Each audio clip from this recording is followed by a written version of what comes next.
Democrats today saw the answer to all of their problems. Brace yourself for perhaps cheer when I tell you what it is: Obama 2024. Not Barack Obama, Michelle Obama, mind you. And before you say, well, she already said no, just follow along for a minute. That was from the show on September 7th, and people called me crazy back then. Well, what do you know? It doesn't look so crazy anymore, especially when you consider Michelle Obama won't endorse Mr. Biden's reelection bid.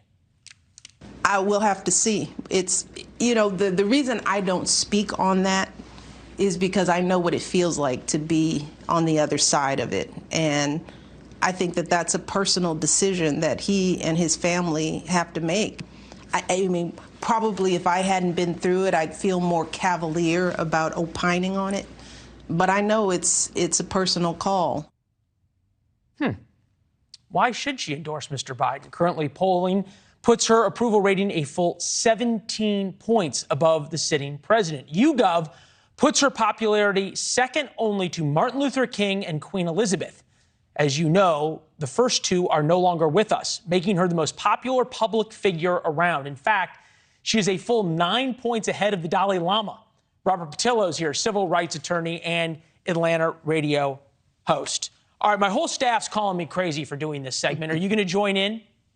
I'm not going to call you crazy, but I will say you are ambitious, if nothing else, because I think Michelle Obama has made it very clear through the two books that she's written, and my wife made me go to the stadium tour for the last book, that she is very comfortable in her retired life, the post-political life, not having that spotlight of being in the White House, where she had to raise her daughters in the public eye with all the attacks for Republicans, and she's done none of the things that you would expect someone to do if they were planning a 2024 run. Hold on. She's doing everything you would expect, though, if she wanted a draft Michelle campaign. She can't look like she wants it. She can't look like she's going to run. She can't look like she's laying the groundwork or talking to donors. If this was a draft Michelle movement, right, that she's trying to create, she would be doing all of the things and saying all the things you just talked about. Well, I'll give you the closest corollary I can think of, which was Hillary Clinton when she wanted to run after Bill Clinton was president. What did she do? She went and entrenched herself in the policy space, so she will be taken seriously, not just as a former president's wife, but as an independent policy expert herself. She ran for United States Senate, so she would have elected office under her belt when she wanted to ultimately run. Even when she lost the first time around to Barack Obama and was going to run in 2016, she made herself part of the Obama administration to ensure that she was building up those foreign policy chops, because she thought that would come up in the next election cycle. That's what I mean by building up a case to run later on. If you're Joe Biden right now, okay, you can't put Michelle Obama in the administration because you know that she would outshine you. And if you're Michelle Obama, you don't want to run for Senate somewhere because you know it's going to open you up to attacks every day from Republicans. You get to keep this phenomenal popularity rating. You get to play sort of the person who is just a public servant and who raised her daughters in the White House and just wants out. And you've got this very unusual situation where you've got a sitting president who there's a lot of talk about him not running. What is a better situation for Michelle Obama than what we have right now? The better situation for her is to sell books, sell out stadiums, and hang out on Richard Branson's island.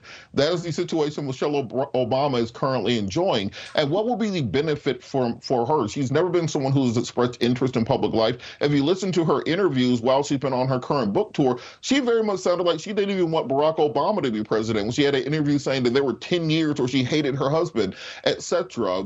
She's not doing anything that would indicate. But if we are talking about President Biden and this kind of Viserys Targaryen, for people who watched House of the Dragon, type of retiring king. Yeah, I didn't watch House of the Dragon. Could you please explain that? He's the old king who was nearly dying the whole series, and everybody was waiting to see who would replace him when he was gone. Okay. Become a nerd, Leland. You'll catch up. But look, we have an entire litany of candidates who are ready to run. You have young candidates. You have, of course, an African-American female, Kamala Harris, who's the vice president, and Michelle Rance, who will more than likely be running against her, splitting that vote, splitting that natural base. Of course, you have Raphael Warnock, who's I've been saying, is the Southern senator who's run 2 elections, who put swing states in place. You have have liberal candidates like Elizabeth Warren out there. There's an entire panoply of people that she would have to jump over, and I don't think she's at a point where it can simply be a coronation, as people thought it would be for Hillary in 2008. Thanks for watching. Go to newsnationnow.com to find NewsNation on your television provider. And don't forget to subscribe. Click the red button to get more of NewsNation's fact-driven, unbiased coverage.